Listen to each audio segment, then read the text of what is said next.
Welcome to our Excel training. Let's create a great application by combining the checkboxes that we started using in Microsoft Excel 365 versions with the filter formula. Let's add our checkboxes here in the list we have and automatically take the records we select from here to a separate page or a separate list. We will use Excel's 365 features for this. First, let's copy our titles from here and paste them to our option here so that the titles here take the same form.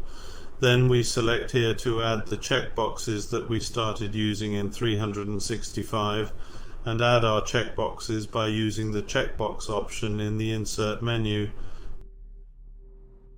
Now we will automatically import the records of the records we marked in our checkboxes here. For this, let's use the filter formula we started using in 365. After writing the filter formula equals filter, we first determine which table we will filter.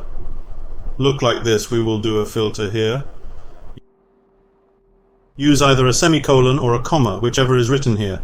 This will vary depending on the language setting of the computer you are using. What is our condition? We write equal and direct in the values here. You can open and close parentheses here.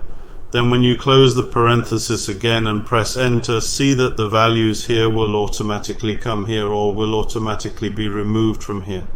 When you use the filter formula in this way, see that we can directly write the records you approve to a separate area. A very nice application. An application that we use and can use completely with Excel's 365 features.